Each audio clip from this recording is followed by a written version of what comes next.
Hope is the thing with feathers that perches in the soul. Schuyler wondered if Emily Dickinson ever saw in a child what he was seeing now. Schuyler saw, reflected in his son, the better, purer parts of his own self. Undistilled, untampered. Dad, how do you spell savior? Oh, savior, savior.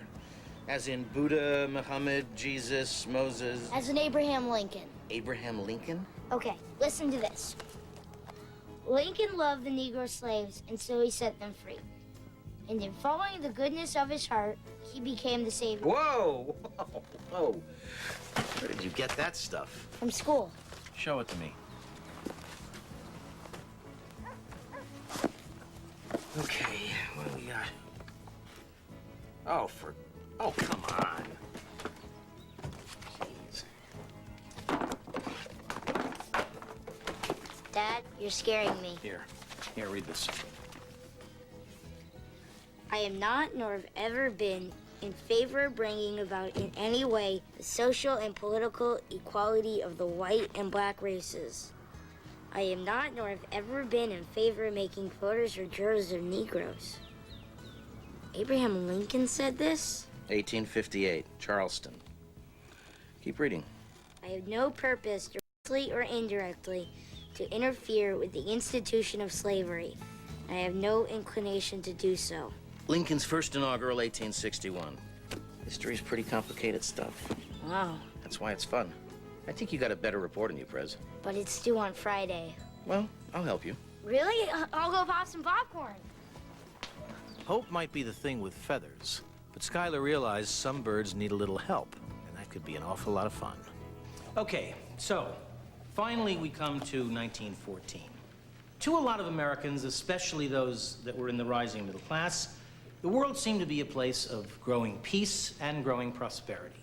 Because of the technological progress, the world actually seemed perfectible, like we were on the right path. And then, just like the passengers on the Titanic had no idea that they were about to hit that iceberg, America was rudely awakened when the world exploded into the bloodiest and most unnecessary war in history, World War I.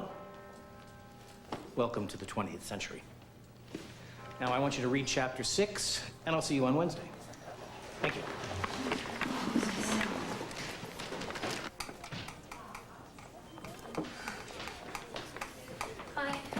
Hi, everybody. Listen, can we move through this really, really quickly because I'm late? I've got to go pick up Daniel Ellsberg from the station. I'm sorry. Did you all hear that? Professor Haskell has to pick up Daniel Ellsberg from the station because her good friend Daniel Ellsberg is coming here, and Daniel Ellsberg wouldn't really... Okay. I'm sorry, Max. Excuse me for inviting an American icon. The man who released the Pentagon Papers. I'm kidding. I was just teasing. Please don't tell Daniel Ellsberg. Okay, speaking of that, I hope you've all told your students about the Ellsberg lecture. And I want to thank you, Andrea, for setting this up. Let's rush through this agenda, shall we? Professor Bitterman, may he rest in peace, is gone, and we have an open faculty position. And 6 other departments plotting to steal that budget line from us. Yeah, you got to get in there and fight for this one, Max. Yeah, Pete Leftridge in the English department keeps track of sick faculty members. I swear to God, to get an inside track on open budget lines if one of them dies. Well, ladies and gentlemen, I have already stormed the beachheads, and the open budget line is ours. Oh. Hail to the chief. Good work. Now, who is going to teach Professor Bitterman's military history class until we find a replacement? Well, I really don't think I should be taking on any more stress right now. I thought you were going to take it on. You are best qualified. Well, of course I'm best qualified. Take this. Thanks, Max. I've got to go. I'm sorry. I told you. Well, Thanks. Right now. Thanks, Max.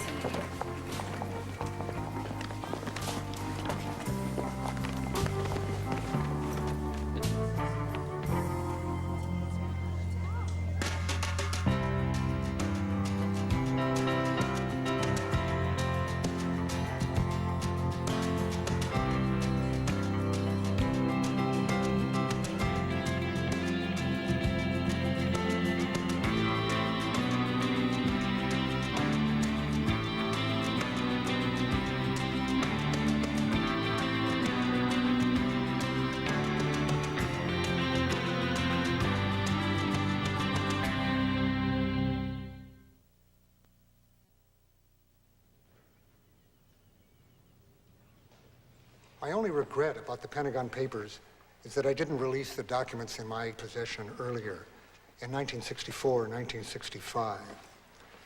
If I'd taken documents that were in my safe in the Pentagon then and given them to the Senate Foreign Relations Committee then, as I did 4 years later, the war might have been ended a lot sooner. It might even have been averted. Many, many lives would have been saved. That's a heavy burden to carry. Thank you.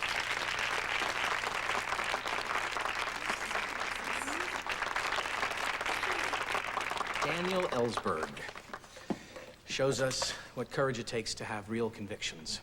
Now, we don't have a lot of time, so please, with questions, be brief and brilliant. Taylor Lattimore, first year. Mr. Ellsberg, how did you get up the nerve to do what you did? Courage is contagious.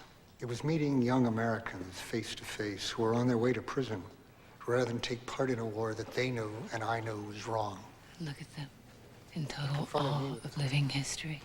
How could I help him? If someone had told me 30 years ago that I'd be standing next to Daniel Ellsberg. I'll always be grateful to them for that. Anna Neeson, third year.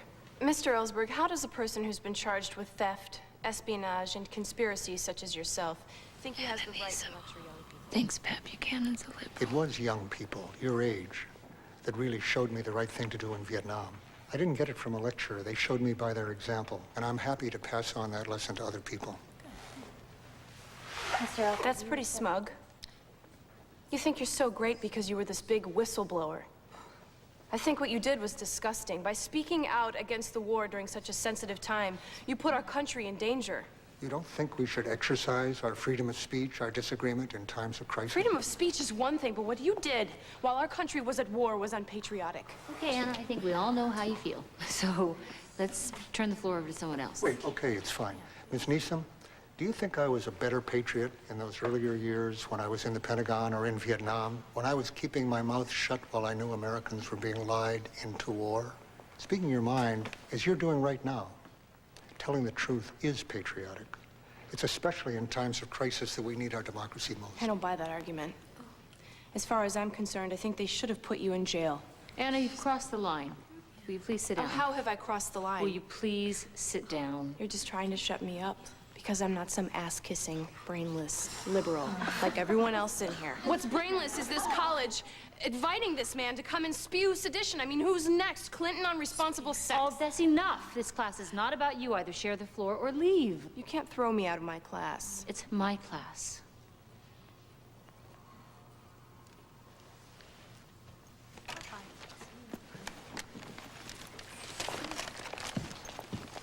Hypocrite. Now, this is Bitterman's class, so it needs to be about war, preferably not Korea. I just want to, give them a different perspective. Well, what are you trying to teach them? I want to provoke them into some different responses about war. Okay, I get it. So, like the Foo Fighters song Up in Arms uses a lot of war imagery in their music.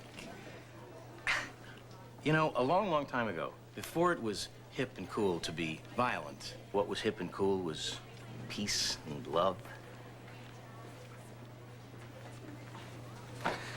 Got to do some research into that ancient history. Cool. Yeah. Now, wake up. What? I want you to meet my mother. Hi, Nell. It's nice to meet you. Hi, I'm Sophie. You're right, she is darling. Mom. You came all the way from Cincinnati? Oh, sure. I wouldn't miss the mother-daughter weekend for anything. That's this weekend? Yeah. Oh, Mom's the original chatty. She loves the rah-rah stuff. She even brought me this great fringe poncho she wore at her mother-daughter banquet in 1975. Groovy. So, you'll be staying here all weekend? Oh, don't worry. Brenda won't let me stay here. She wanted to bring a sleeping bag. I have a room at the Strawberry Inn, but I just had to see Brenda's room. This was my house when I was at Chadwick. Is your mom coming now? Mom. My mother's dead. Oh, my I should have God. told you. Oh, I should have told her. You guys, I'm sorry. I should have it's told her. okay. Don't worry about it. It was a long time ago anyway. Come on, Mom. Let's get you a cab back into town. See ya, Nell. I'm sorry. You know, Nell, Brenda has signed us up for all these interesting seminars and programs this weekend. Why don't you join us? No, thanks, Effie. I've got to finish this Dreiser paper for Monday.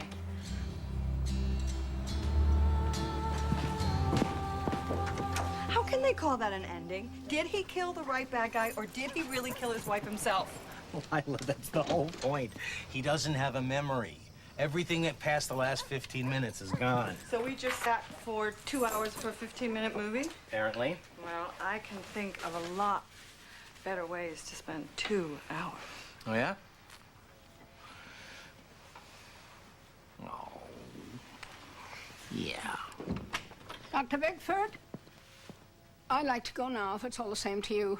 Lester's upstairs, reading. You still awake? He's waiting for you. Okay. Well, thanks for staying late, Mrs. Moncrief. I really appreciate it. Hi, I'm Lila. Oh, there's something rotten in the icebox, Professor. I couldn't track it down. All right, well, we'll take care of it. Thanks. Good night, Mrs. Moncrief. Good night, Mrs. Moncrief.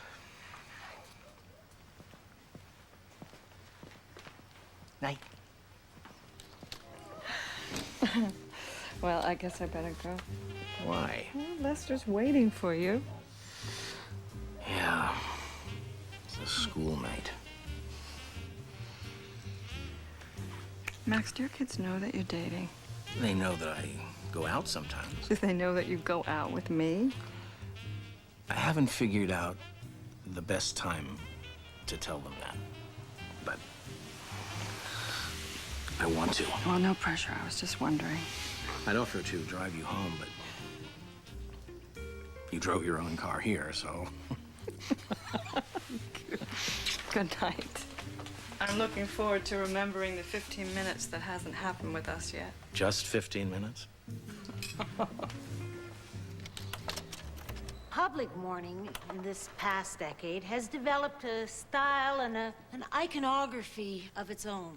As our grief has increased to nearly universal proportions, we've responded in kind with public declarations of shock and sorrow.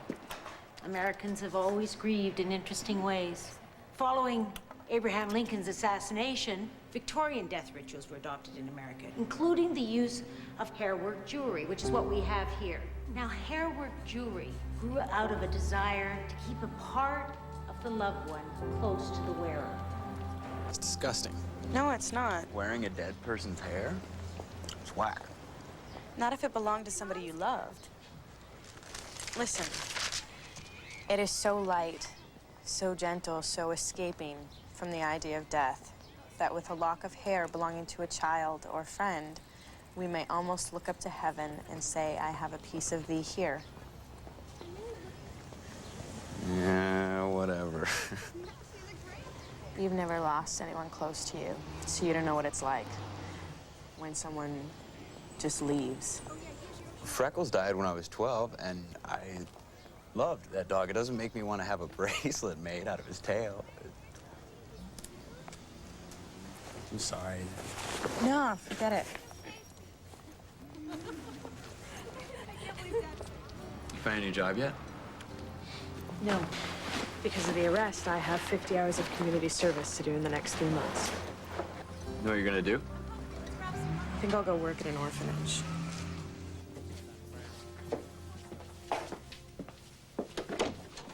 Good morning, good morning, good morning. I'll get to all of you one at a time.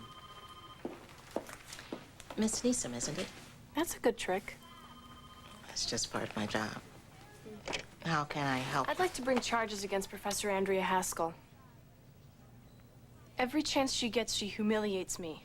Like not being a liberal is a crime in her class. She's curtailing my freedom of expression. Sounds like you expressed yourself quite vociferously. Until she kicked me out of class. Since I pay tuition, isn't that a breach of contract as well as political harassment? Professor Haskell asked you to sit down or to leave. Telling a student to sit down, it's not breach of anything. You don't have to take me seriously. But if you don't, I will get a lawyer who will. Lawyers? I should have been a lawyer. I have documented evidence that Professor Haskell discriminates against me in her grading policy because my views don't fit her liberal dogma du jour. Have you expressed your dissatisfaction to Professor Bickford? Dr. Bryant, I've come to you because I assume that you, as a black woman, would be a little more sensitive to what it feels like to be a minority on campus. I am taking you seriously, Miss Neeson. Show me your evidence.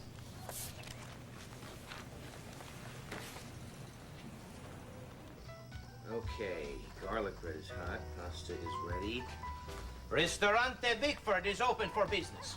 2 seconds, Dad. No, not 2 seconds. Now, go wash your hands. Go, go. I've got one last paragraph. Can't you call Nell first? Is Nell here? Yeah, she's upstairs in your closet.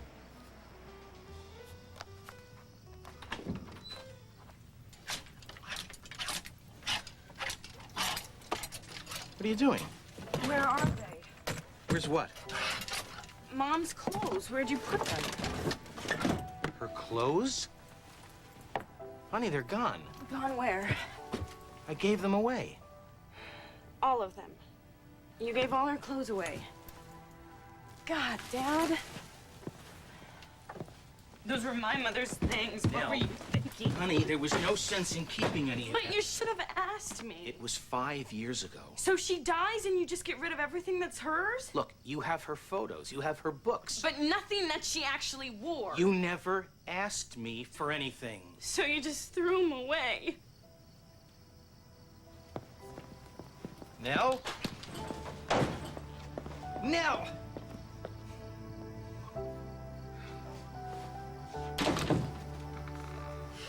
Nell left, huh?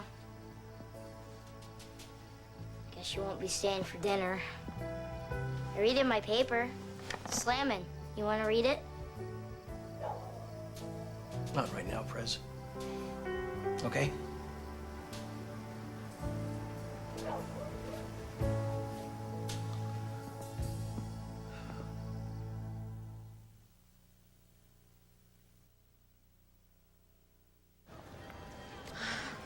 Makes perfect sense to me. She wants something of her mother's. I don't find that unreasonable. She has things of her mother's. Lots of things. And Martha's clothes were good, usable clothing. She would have wanted a shelter to take care of that. Oh, Max, you don't really know what Martha would have wanted. Excuse me? You were drinking, Max, a lot. Before Martha's accident and for a long time afterward. What was I supposed to do?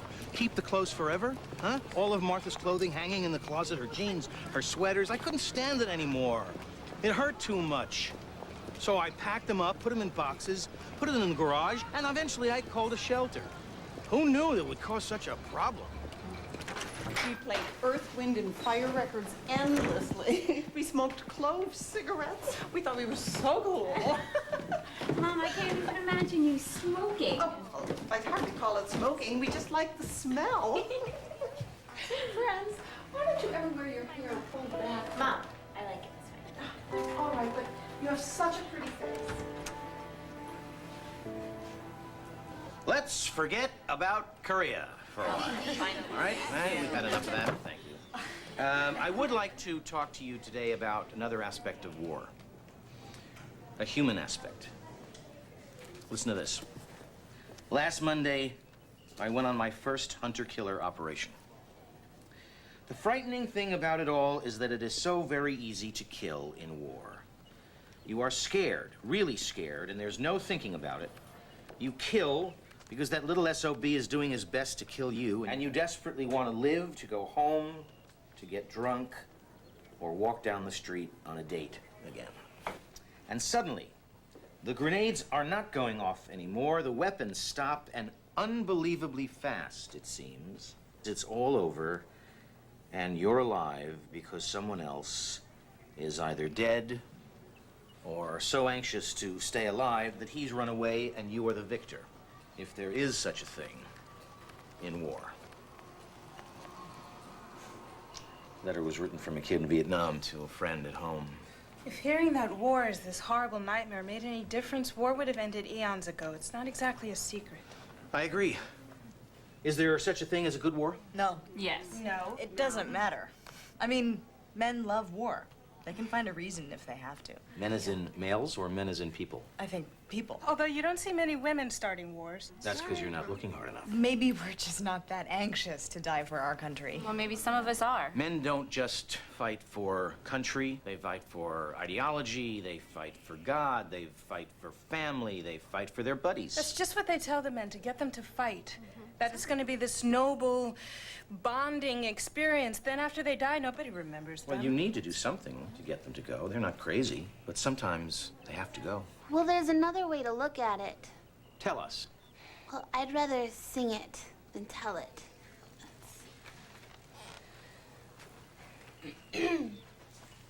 Last night I had the strangest dream I'd ever dreamed before. I dreamed the world had all agreed to put an end to war. I dreamed I saw a mighty room, and the room was filled with men. And the paper they were signing said they'd never fight again. Anna Neeson claims that she's being discriminated against. That's a good one. She's serious. She says she's being discriminated against? Judith, that girl is a one-woman ad campaign for discrimination. She protests against women's rights. She protested against giving immigrants a fair shake. She is rabidly anti-affirmative action. She hasn't shown up to class in a white sheet yet. The ACLU defended the right of the Klan to march in Skokie. And I, too, would defend Anna Neeson's right to her opinions. What about these? Okay, these are some papers that she wrote for my class. Where did you get this from? That's right-wing rhetoric, not argument. Oh, please, give me a break. Okay. You've got to be kidding. Okay. So maybe I was a little bit intemperate in my comments, but I gave her an A-. She says she would have gotten an A if not for your obvious bias. Come on. I leaned over backwards trying to be fair. I believe you. Grading is subjective. So is bias. Meaning? Nobody thinks they're biased. I know I'm biased, and I deal with my bias. I'm sorry. I'll handle it. I'll talk to her. Nicely. Okay, Professor, I'll consider it handled. And now I've got to go talk to that girl. The thought of it makes my teeth hurt. I have never had a student like this before. One that disagreed with you? Now, look, I welcome disagreement. One who is so fundamentally frozen in place. I mean, why go to college if you think you already know everything? So why do you think that she has it in for you? Well, occasionally what she writes infuriates me. And you let her know that? Well, maybe I'm a little bit snide, but what's wrong with snide? Nothing. I love snide. You're the king of snide. That's right. And not only did Abraham Lincoln not even like black people, he was against them holding any public office or marrying white people. In his 1858 Charleston speech, Lincoln says that as long as blacks and whites live side by side, there must be the position of superior and inferior. You know what that means. The fact that Lincoln said these things, then turned right around and made up the Gettysburg Address, proves to me that not only was Abraham Lincoln not a hero of democracy and freedom, he was a liar. Lincoln was what my dad calls an opportunistic hypocrite. That means... I know what that means. Thank you, Lester. That's enough. Sit down. Yes, Jamie? Is that stuff Bickford said true? No, I think Lester's just a little confused. No, I'm not. Okay, let's move along. Carly, It did is you so bring true. It's in the books that my dad gave me. It says even more stuff. Did you know that Thomas Jefferson had babies with his slaves? Oh, thank you, Lester. That's enough. That really... But it's true. Just sit down, please. My dad knows more than you do. He's a history professor. Oh. You are lowering my son's grade because he stood up for what he believed in. No, I'm lowering his grades because of his rudeness and disrespect. His beliefs are another matter. Or perhaps we should say your beliefs. Ah, now I understand. Are you accusing me of doing his work for him? Dr. Bickford, what I believe Mrs. Lynch is saying... I can hear what she's saying. Often when parents try to help, the child becomes confused. Well, what confused him was this archaic comic book that you call a history text. Dr. Bickford, that textbook is the standard for the... That textbook implies that Martin Luther King was a dangerous militant. It notes no Asian, Black, or Latino contributions to this country, and it makes an unmitigated hero out of George Armstrong Custer. Now, look. My son did all of the work on this paper, and that work deserves a decent grade. I am not gonna let him be punished because the school system is too weak to understand. I have 27 fifth graders, Dr. Bickford. 27 kids watching the clock tick toward lunch. I teach them what I can using the materials I am given. Well, that's no excuse for mediocrity. Dr. Bickford, I believe that was uncalled for. You teach that the founding of this country was some sort of sacred and inevitable event, led by saintly founders who truly believed in liberty and justice for all, when you know that the truth is far more interesting and far more complicated than that. These kids deserve a chance to develop clear and unbiased minds. I mean, what's wrong with learning to love this country, warts and all? Dr. Bickford, have you read Lester's paper? I read the first draft. I haven't read the rewrite. Well, I'd like you to read it. And then we can talk further about clear, unbiased minds. Fine. Fine. I'll do that. Dad, did you tell him? Did you tell him I was right? Lester, what exactly is it that you said about Lincoln? I said what you told me, what the books you gave me said. You read my paper, didn't you? Well, I wanted to. You didn't read it? I'm gonna read it right now. Where are you going? I've got chess club.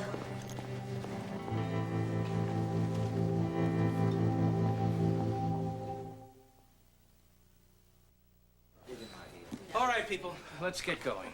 I think you're out of your mind, Rex, if you think we need another military historian. Yeah, how many women at this college want to know if it was the Pershing or Grommel tank used in Korea? All right, Three, people, let's actually, get going. but they're all on the crew team. You know what? That is a really stupid homophobic remark. I'm kidding. You're gonna get your ass sued one of these days, Howard. Hey, I believe I was the one pushing to hire a female member of the faculty because there's only 2 women and 7 men. Here we go. Oh, what does that mean, here we go? Oh, I am so sick of having this conversation. I mean, if a Puerto Rican lesbian in a wheelchair shows up, oh, for God's sake, hire her. She can teach military history. We need to come to a consensus. People We need a military historian. What we need. Josh doesn't want competition for tenure. That is so uncalled for. You asked him. No, that is not fair. Before I dreamed that all the world agreed to put an end to war. Can we do our work now, please?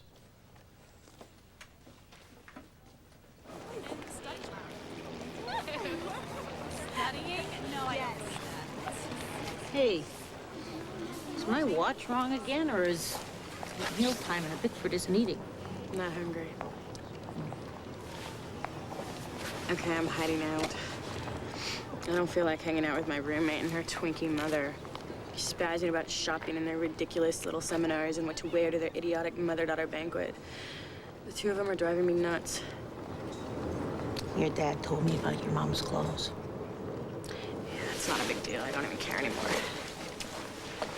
You don't? My mother was a terrible dresser. She used to get all of her clothes out of the catalog. It wasn't like I was gonna wear any of them. Well, that's not really the point, is it? Then what is the point? Why don't you tell me? I don't have anything left of my mom that I can touch. He had no right to take that away from me. He should have asked. Yep, he should have.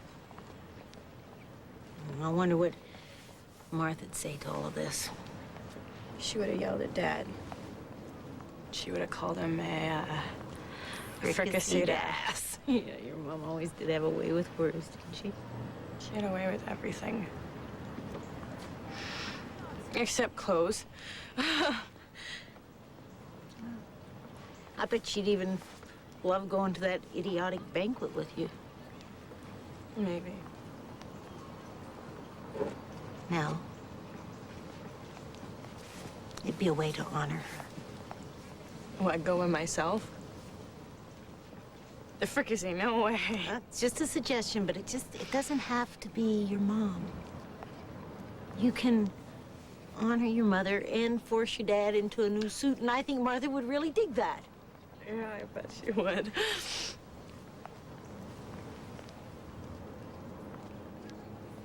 All right, maybe.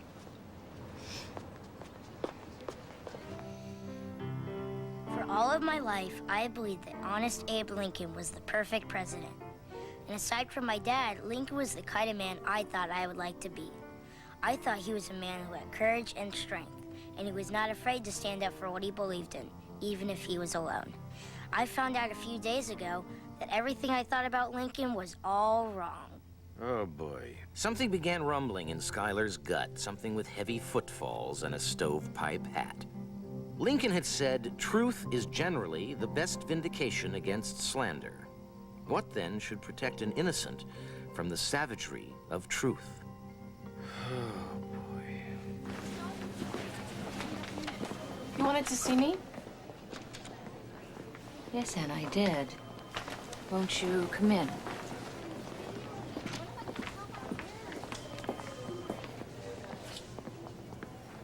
Anna, can we just talk like two human Oh, beings? now that I'm a threat, I'm a human being? That's a principled reaction. Anna, you're not a threat to me. You're a student to me. You are a student I am trying to teach. Indoctrinate. Teach. Your idea of teaching is to hand out political propaganda, and we're supposed to parrot it back. Okay. All right. In your view, what should I be doing? Just giving us the facts and letting us draw our own conclusions. Give me an example of a fact. Okay. Daniel Ellsberg is a traitor or a hero. Released secret documents called the Pentagon Papers in 1971. And the context in which he did this. See, that's your liberal moral relativism. It's okay to spill state secrets under certain circumstances, if you say so. You are an exasperating young girl, not because of your ideas, most of which I disagree with, but because you make yourself unteachable. I'm unshakable in my beliefs. You got that right, and I admit it. I would like to shake you. I know. No, you don't know. It is my job to introduce you to new ideas, not to simply confirm the ones that you have. If you end up in the same place... You've failed. Anna, if you are so determined to be unmovable, untouchable, unshakable, and unteachable, you're wasting your money and your time. Professor Haskell, when was the last time you changed your mind about something? I guess when I decided to change your grade. Why? On its merit. Perhaps your paper did deserve an A. Perhaps my aversion to your ideological stance got in the way. I'm really not sure, but in my efforts to be 100% fair, I give you the benefit of the doubt. That's just perfect. You're welcome.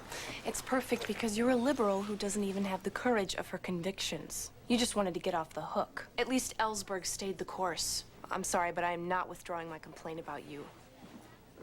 And that's what you think courage is, Anna?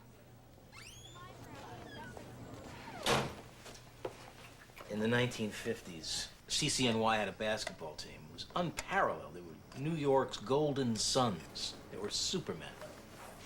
Any game they played, they won. And then one day, they started to lose. And it came out that they had accepted money to throw games. Everyone went crazy. They took money to lose. I heard that, my whole world was shattered. I'm still not following you, Max. Oh, Lila. I killed my son's hero. I killed Lester's Abraham Lincoln. Just like John Wilkes Booth, except he had a gun, I had a history book. But what you told him about Lincoln is true. No, it doesn't matter. It doesn't matter. In an academic sense, yes, of course, you're right, but it's Dad? not. Hey, Nell. Come on in. I am in. I'm Lila Ortiz. From the diner. Yes. Hungry? No. Got ravioli.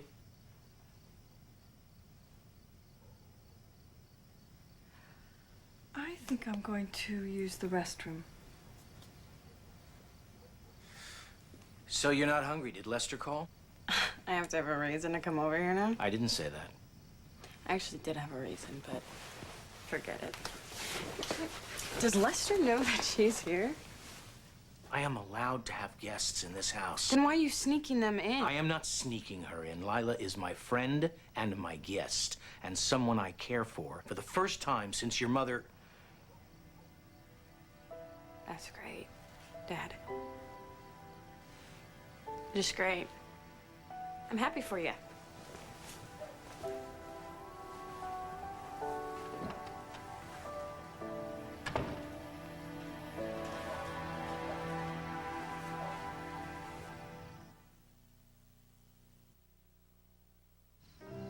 What a piece of work man is, thought Schuyler, able to leap tall concepts in a single bound, capable of amazing acts of mental dexterity, and completely unable to do anything right as far as his kids are concerned.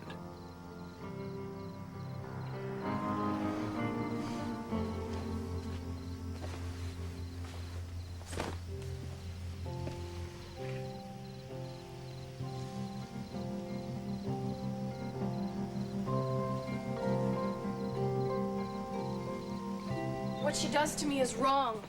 She singles me out in class. The matter has been addressed, and Professor Haskell has seen fit to change your grade. Which only proves my point. If you still want Professor Haskell's blood, you're not going to get it from me. You're discriminating against me too, Dr. Bryant. I wouldn't think that a black woman could forget so easily. You listen to me, little girl. I know more about discrimination than you'll ever know in your lifetime. What I also know is how to survive it. Now, if you truly believe in the politics that you spout, then you best find a better way to express them. Something other than throwing classroom tantrums and threatening professors, because I can tell you right now, that is not the way to get heard. You're smart. You can do better than that, Anna. You don't have to blame everyone on this campus because you're a minority here. Now, if you want some advice on how to get your point of view across when you're in the minority, I'd be happy to lend you the benefit of my considerable experience. Keep it.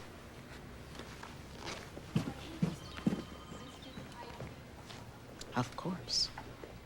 The single regret I have in my life is that I never had a daughter of my own. Perhaps this is what bonds me to all of you. I have learned from you all that this essential bond called motherhood is not easily defined, but gathers its strength from being constantly reinvented. It is that spirit of renewal, reinvention, and tradition that we honor here tonight.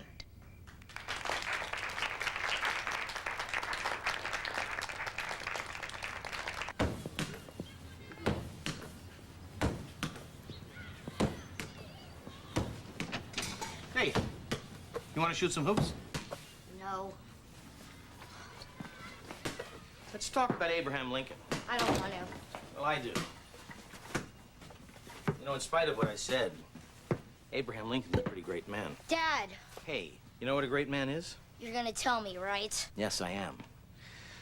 Sometimes a great man can make an enormous mistake, but because he's a great man, he usually makes those mistakes in public. That doesn't sound very great to me. That's because it doesn't end there. The difference between a regular guy and a great man is that a great man will keep on trying to do what's right, no matter how hard, even if it means admitting that he's wrong.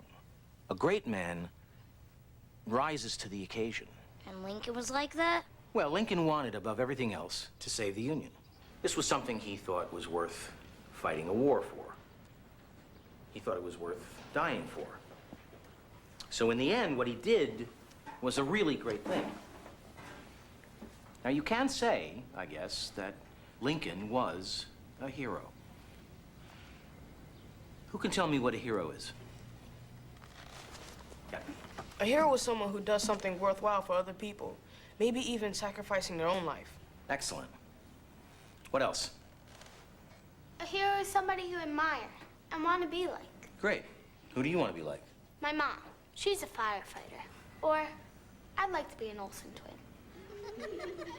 Okay. All right, what? I want to be like Shaq. Does everybody have to agree on what a hero is? I don't think the Olsen twins are heroes. Yeah, I have a little trouble with that myself. All right, let's see if we can find some more names of people who are heroes, aside, of course, from Mrs. Litch. Eleanor Roosevelt. Eleanor Roosevelt. George Washington. George Washington. Mahatma Gandhi. Mahatma Gandhi. Who else? Thomas Edison. Yeah? Schuyler had never been anyone's hero except in his own imagination. But he remembered that Abraham Lincoln had once said something about the better angels of our nature. And looking at his son's face, that's exactly what he felt like.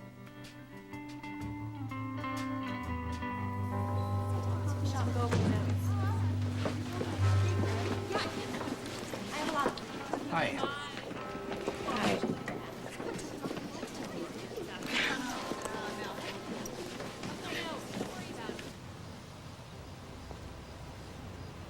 I'm sorry. I didn't know. Don't worry about it, Dad. Just drop it. It's over.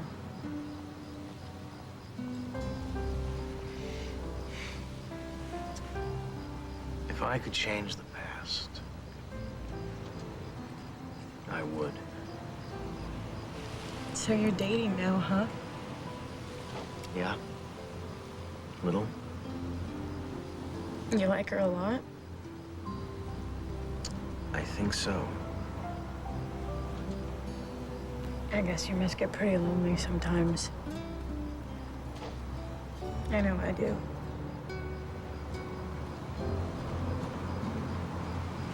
You know, 20 years ago, on a sunny Sunday afternoon in Soho, your mother picked this out for me. It was raining. She was beautiful. And we thought that we would be together forever.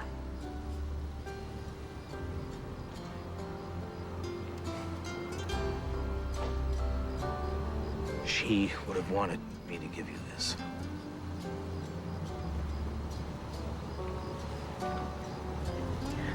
You're a fricasseed ass, you know? I know.